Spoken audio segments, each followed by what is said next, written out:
Manhero akanaka muri Zimbabwe. Kusangana kwatiri kuita manhero ano kuti tipanane ma-updates tigone kufamba pamwe chete uye tizive kuti tiri kubvepi tava papi uye tiri kuenda kupi. Takananga kurevolution yedu yatiri kuda kusunungura vana veZimbabwe. Toda kutenda takambotaura tikati vana veZimbabwe havasiri kusunungurwa nemunhu. Vana veZimbabwe vanozvisunungura. Leadership inongoripo kuti ise a coordination on the ground kuti zvinhu zvifambe zvakanaka. Regai nditange kunyaya dzema-accounts. Ndataura nemalawyer nhasi ndichida kunzwa kuti zvinhu zviri kufamba sei, asi vanditaurira kuti havana notification yavamboti vaona ikoko kuma-accounts kwavo, asi vachatarisa vondipa ma-updates.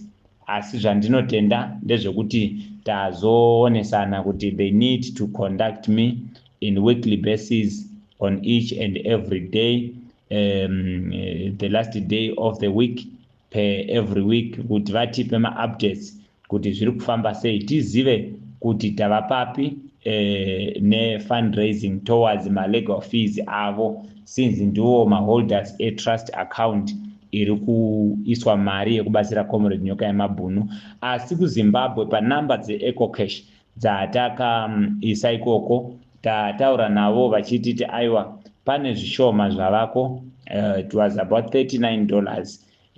Ndo mari yava concluder vachindiudza kuti ndo pavapedzisira kureceiva mari, it is a total of up to $10. Actually it's something which we need to look into, because ukatarisa tine a backlog of something like 65,000 mari iripo kumalawyer, but we have tried kuti tinegotiate nemalawyer kuti vanongoenderera mberi vachiita basa, tione kuti zvinhu zvinonga zvichifamba sei. Saka tinongoti nemweya waMwari, vanonzwa kuda kubatsira Comrade Nyoka Yemabhunu, you can still use that trust account Standard Bank kanzi Malafela Tony and Co, then muchingoitawo madeposits enyu imomo, tinenge tichiona kuti zvinenge zvichifamba sei. So that is it with my accounts iwayo. Saka tinoda kutenda kune vese vari kubatsira, and uye zvakare toda kutenda vari kuramba vachiita zvinoshamisa. Right, todzoka toda kuuya pa issue yatinofanirwa kuadresa.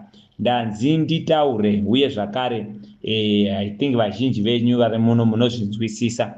Pardon Gambakwe ari kutaura kuti iye ari kuvhura political party inonzi M31 party, but muma-utterances ake kubudikidza nema-addresses ake ari kuita, ari kutaura iye kuti he is working with Comrade Nyoka Yemabhunu. We are not part of the M31 revolution, what he is talking about. We are not. M31 political party, Nyoka Yemabhunu updates is not involved. He has never consulted Comrade Nyoka Yemabhunu. He has never spoken to any representative of Comrade Nyoka Yemabhunu. So this is chaff. Taita dambudziko Zimbabwe rekuti vazhinji vanhu vari kutsvaga relevance. I don't know for what good reasons, but vari kushandisa mazita evanhu vari prominent. Ndo pamuchaona kuti Comrade Nyoka Yemabhunu ndicho chibaba chavo vese, because hakuna ari kutanga chinhu asingaseenzese zita raComrade Nyoka Yemabhunu. Asi ndanzi nesystem nditaure kuti aiwa isusu izvi we are not part of it, so we are putting it clear kuti zvese izvi zvinhu zvaPardon Gambakwe and hatinei nezvaari kuita. Ari kuona kuti the content haichafambe zvakanaka kubva zvaaramwa pana Comrade Nyoka Yemabhunu, naizvozvo akutsvaga nzira dzekuti adzose zita raComrade Nyoka Yemabhunu kuti maviewers awande, asi kunyepa kunhu kwakashata, hazvina kunaka izvozvo. Saka musanetseke, musabhaiziswe. Vachamunzwa achibroadcasta munotaura kuti Nyoka Yemabhunu official spokesperson ataura kuti we are not part. Ngaataure vamwe vese zvake vaari kubatanidza munyaya idzodzo nemapolls ake aanenge achiita. Isusu we are not part of it. Hatina kumbenge tambobatana naye mukuita chinhu ichocho. Therefore we are expecting an address kubva kuvakuru vamakajaira kunzwa vachitaura anytime kana pasina zvachinja, because of some of the confusions dziripo and all those sort of stuff. Kuri kunzi dzorai mafuta nekuda kwekuti gwara munogona kurasika. Saka izvozvo zvinotiratidza kuti kaona panenge pachiita kakukwengana kwevana, then monzwa signal yakuya ichiti maakurasika, zvotaura kuti izvo nyika iri kuenda ku-right direction. Nekuda so right, tinoramba tichiti vanhu ngavarambe vakabatana. Ndo mamwe ma-updates atinawo for now. The situation yekuZimbabwe zvinhu zvakamira kuipa, ndo zvatinogara tichitaura kuti vana veZimbabwe, Zimbabwe yaita the cheap labor supplier around the continent and even abroad. Matambudziko ari kukonzerwa nemisgovernance iri kuitika munyika, matambudziko ari kukonzerwa nezvigananda zviri munyika. Asi zvigananda munozvinzwa everyday zvichitaura kuti kana uine mari une simba, kana uine mari une military. Ndo mashoko asina kwaakananga, nekuda kwekuti vana vedu kutaura kudai vari kuchema inhapwa chero munyika yavanogara. Tiri kunzwa vachititumira mamessages vachichema kuti yangova batai, chero kumakanyi vakungochemawo. Vamwe vatiudza kanzi tatorerwa mabooks emombe dzedu nekuda kwekuti takatadza kubhadhara mutero wemombe. Vanoiwanepi vana? Vanoiwanepi vana amai vedu kumakanyi mari dzekubhadhara mutero wemombe? Iko kusina chero mabasa. Hakuna emaketi inogona kupromisawo kuti itenge zvinhu zvavanenge varima, nekuti vanhu vakaomerwa. Vakutongoti kana kawana kadiki kako oendesa kuchikoro chemwana, kawana kadiki kako otenga chekudya. Asi hatina vanhu vanogona kutarisa. Ndava nyika yakadivhaidha into two. Kune varombo, kune vapfumi. Social imbalance yatinogara tichitaura ndio iri kukonzera kuti vamwe varekedze kuona matambudziko ari kutarisana nevanhu. But nyika haiziri yemunhu, nyika ndeye vanhu. Regedzai muone, hakuna simba rinogona kukurira simba revanhu, hakuna simba remilitary, hakuna simba remupurisa, hakuna simba reintelligence rinogona kukurira simba revanhu. Tanga tichinzwa macomrade ari paground vachiti comrade tasangana nanhingi vari kudepartment rakati tichifambisa basa rekuparidza revolution nekunzwa kuti vanhu zvava papi. Vari kuti aiwa pushai vakomana, tinokujoinai kana taona kuti zvinhu zvaane shape. Asi vese vari kuti varimo murevolution. Vamwe ndo vari kutitumira mamessages kuno kuti hide the ID, tirimo murevolution. Chero tichishandira government zvinhu hazvida kumira zvakanaka. Zvotaura izvo kuti aiwa tiri kuenda to the right direction. Tange tatumira macomrades, mamwe anga aenda kunoona vanoita zvemutemo.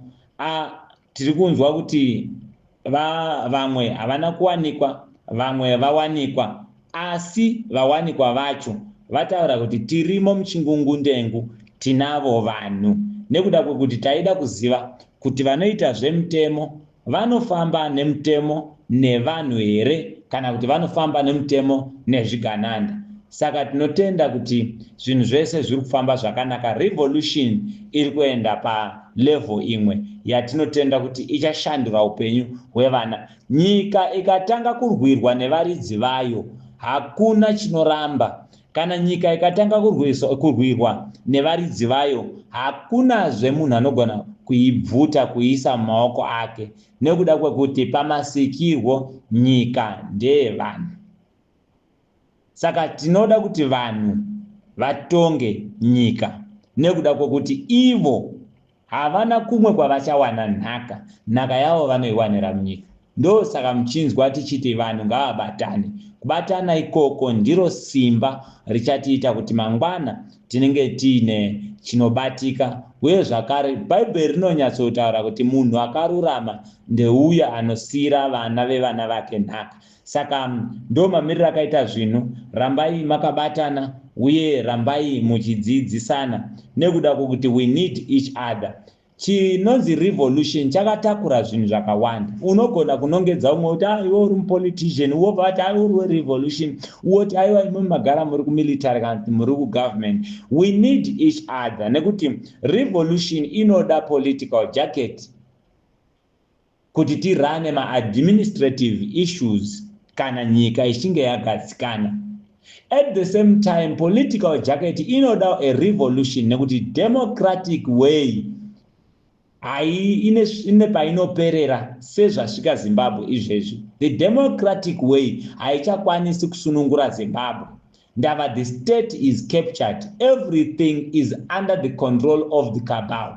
Chese chinhu chiri muZimbabwe chiri kukontrolwa nevashoma nekuda kwekuti vanayo pfungwa yavo yaitaurwa naTagurei kuti kana une mari une army, kana une mari une simba. Saka baba Mnangagwa vanoda kutipa simba. Ndo pfungwa dzine zvigananda, ipfungwa dzakaipa idzodzo. Nekuda kwekuti chero pamunopiwa mukana wokuti chiendai munosenza, munoita siphon izvezvi kuita a little bit development kuZimbabwe. It's more than worse than kuregedza kuita. Nekuda kwekuti chero chinhu chinonzi chinoda 10 million chiri kubva chatora 120 million, which actually runs the rough. And tinoenda kune imwe loss isina kumira zvakanaka. So unotoona kuti hurumende kana ikange yasvika palevel yakadaro, simba revanhu ndo rinofanirwa kupindira. Saka tiri kuti isusu vana veZimbabwe, raise your voice and speak with one voice. Handei tinosunungura nyika tichiteerera masignal nemawire aanenge achiita. Nekuda kuti hakuna kumwe kwatichasunungura nyika kana tikasasunungura nyika yedu. Tine vanhu vakawanda vari kunze kwenyika for now. Vamwe vana havana mabirth nekuti mubereki is a border jumper, but no one is speaking about it. Takavaudza kuti you need to modernize your governance system, but havade nekuda kuti vanoda kushandisa pfungwa dzekuna gocha inhembe. Simple thing chatiri kutaura kuti kana muine capacity yekutenga mota dzamunouya muchizotengesa muZimbabwe, ko mukadi kucommercialize the government kuti at least you become the active participants in the economy yenyika yenyu. It's not. They want to rely on the investors. Vachishanda nema-investors iwayo kuba mari yenyika. But zvese izvi zvinopedzwa nerevolution. Ngatirambe takabatana uye tichiwana kunzwisisa kuti nderipi gwara remusangano werevolution uye tiri kusununguka sei makomanda edu achitipa direction. Aluta continue.